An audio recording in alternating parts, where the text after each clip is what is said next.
നമസ്കാരം. സിറ്റി ന്യൂസിലേക്ക് സ്വാഗതം. പയ്യന്നൂരിൽ വയോധികയുടെ സ്വർണ്ണമാല പൊട്ടിച്ച മോഷ്ടാവ് അറസ്റ്റിൽ. ചാലക്കര ഹൗസിൽ ഇബ്രാഹിം ഖലീലിനെയാണ് പയ്യന്നൂർ സബ് ഇൻസ്പെക്ടർ പി യദുകൃഷ്ണന്റെ നേതൃത്വത്തിലുള്ള പ്രത്യേക അന്വേഷണ സംഘം ബദിയടുക്കെ വെച്ച് അറസ്റ്റ് ചെയ്തത്. പ്രദേശത്ത് നിരവധി CCTV ക്യാമറകളും ഫോൺ കോളുകളും പരിശോധിച്ചതിന് ശേഷമാണ് 12 ദിവസത്തിനുള്ളിൽ പ്രതിയെ പിടികൂടാനായത്. പയ്യന്നൂർ കേളോത്ത് വെച്ച് ഈ മാസം 6-ന് ഉച്ചയ്ക്ക് 12 മണിയോടുകൂടിയാണ് വീട്ടിന് മുന്നിലെ റോഡരികിൽ നിൽക്കുകയായിരുന്ന വയോധികയായ കാർത്തിയായനിയുടെ സ്വർണ്ണമാല പൊട്ടിച്ചത്. ഈ കേസിൽ കാസർഗോഡ് ചെന്നടക്കം സ്വദേശി ഇബ്രാഹിമാണ് പോലീസ് പിടിയിലായത്. ചാലക്കര ഹൗസിൽ ഇബ്രാഹിം ഖലീലിനെ പയ്യന്നൂർ സബ് ഇൻസ്പെക്ടർ പി യദുകൃഷ്ണന്റെ നേതൃത്വത്തിലുള്ള പ്രത്യേക അന്വേഷണ സംഘം ബദിയടുക്കയിൽ വെച്ചാണ് അറസ്റ്റ് ചെയ്തത്.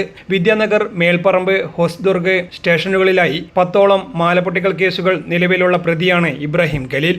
പ്രദേശത്ത് നിരവധി CCTV ക്യാമറകളും ഫോൺ കോളുകളും പരിശോധിച്ചതിന് ശേഷമാണ് 12 ദിവസത്തിനുള്ളിൽ പ്രതിയെ പിടികൂടാനായത്. പ്രത്യേക അന്വേഷണ സംഘത്തിൽ പയ്യന്നൂർ പോലീസ് സ്റ്റേഷനിലെ സീനിയർ CPOമാരായ പ്രമോദ് കടമ്പേരി, AG അബ്ദുൾ ജബ്ബാർ, സ്ക്വാഡ് അംഗങ്ങളായ sub inspector AG Abdul Rauf, ASI Naufal Anchilath, special branch ASI KV Manojan എന്നിവരും ഉണ്ടായിരുന്നു. News desk city news. കൂടുതൽ വാർത്തകൾ അറിയാൻ സിറ്റി ചാനൽ വാട്സ്ആപ്പ് ഗ്രൂപ്പിൽ ജോയിൻ ചെയ്യുക. ഒപ്പം YouTube ചാനൽ സന്ദർശിക്കുക. വാർത്തയുടെ അവസാനിക്കുന്നില്ല. മറ്റൊരു വാർത്തയുമായി വീണ്ടും കാണാം. നമസ്കാരം.